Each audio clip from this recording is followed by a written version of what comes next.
បាទ24គ្រាប់ពុកម៉ែបងប្អូនបាទបោះចិនបាទហើយនេះគឺបោះបងមួយចាស់ដែរទេគាត់អាសាទិញពីខ្ញុំទៅដល់សាទិញយកទៅលក់ផងយកទៅខ្លួនឯងផងចឹងបងប្អូនបាទខាងបងចាម24គ្រាប់តូចនេះជាប្រភេទស្បកនេះបងប្អូនបាទអន្ត្រីហ្នឹងស្ទាំងហ្នឹងទេបាទនេះបាទហើយ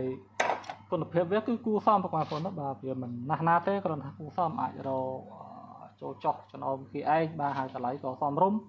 បាទទីភ្លើងក៏មិនសូវស៊ីប្រហែលដែរពួកនេះបងប្អូនណាបាទវាមិនល្មមប្រើបាទតោះឥឡូវយើងតេស្តភ្លើងទាំងអស់គ្នាបាទវាមានអេក្រង់ខាងមុខ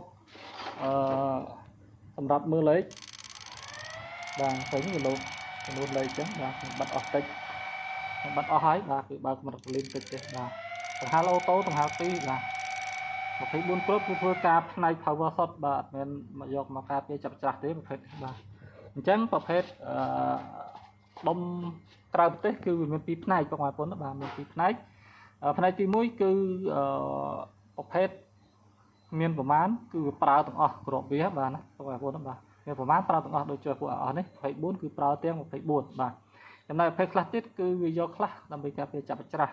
ចំណែកពួកអស់នេះវាប្រើជាប្រភេទរល័យចាប់ច្រាស់វិញការពារចាប់ច្រាស់វិញអញ្ចឹងដំណើរការវាគឺ24គ្រាប់ពេញបងប្អូនបាទ24គ្រាប់ពេញដោយបងប្អូនខ្លះក៏ទិញ12គ្រាប់គេយក6គ្រាប់ធ្វើការពារចាប់ច្រាស់អញ្ចឹងដំណើរការតែ6គ្រាប់ទេបាទអញ្ចឹងបងប្អូនមកការទិញដុំពីក្រៅប្រទេសបាទបើបងប្អូនអត់ចេះមើលទេសួរជាងថាឧទាហរណ៍ថា12គ្រាប់តែវាធ្វើការផ្នែក power ទាំង12គ្រាប់ទេបើមិនចឹងទេវាធ្វើការតែ6គ្រាប់ទេដោយបងប្អូនគឺដុំ6គ្រាប់ចឹងណាបងប្អូនណាបាទ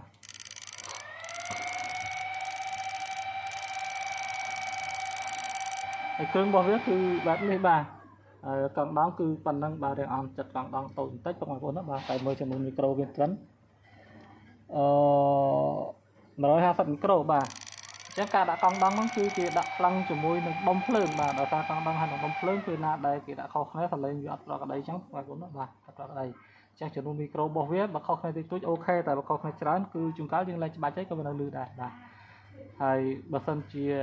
ជួនកាលទៀតគឺយើងដាក់ទៅសំឡេងស្រែកអាតិតហ្នឹងវាលែងមានបាទវាទៅជាក្តៅសុទ្ធអញ្ចឹងទៅបាទអញ្ចឹងការដាក់កង់ដងហ្នឹងគឺខាងវិស្វករដាក់ខ្លាំងជាមួយដុំភ្លើងបងប្អូនណាបាទចំណែកខាងBTA អូគេធ្វើអេមែនតើបាទតសើបាទតដុំនោះគឺវាធ្វើការគ្របទាំងអស់បាទដុំនេះវាធ្វើជាប្រភេទងៀងខ្ជូមបាទអេមបាទអេមអត់ងាយមានបញ្ហាទេទៅដល់ BTA ទេបាទ BTA គឺ2គ្រាប់បងប្អូនណាបាទ BTA 2គ្រាប់អញ្ចឹងសម្រាប់បងប្អូនដែលមានចំណាប់អារម្មណ៍បាទមានចំណាប់អារម្មណ៍ចង់ប្រើប្រាស់ម៉ូទ័រក្រៅប្រទេសបាទមិនថាវៀតណាមមិនថាចិនបាទអាចទាក់ទងមកខ្ញុំអត់បានតាមរយៈលេខទូរស័ព្ទ0 9 6 7 1 0 8 0 9 6 8 1 9 6 8 1បាទហើយមករយៈនេះអត់ទៅបានធ្វើវីដេអូទេបងប្អូនណាបាទដោយសារខ្ញុំនិយាយទៅគឺខ្ញុំនៅតែដាច់ហាយអញ្ចឹងបងប្អូនណាបាទដាច់ហាយអញ្ចឹងក៏ខ្មៅធ្វើវីដេអូដោយសារអីមកចាស់នៅតែជួយគ្រប់គ្រងអរគុណមកចាស់មែនទែនដែលជួយគ្រប់គ្រងតាំងពីពេលដែលខ្ញុំបើក channel លក់រហូតដល់ពេលនេះគឺនៅតែមានមួយជួយគ្រប់គ្រងបាទអរគុណជំរាបលា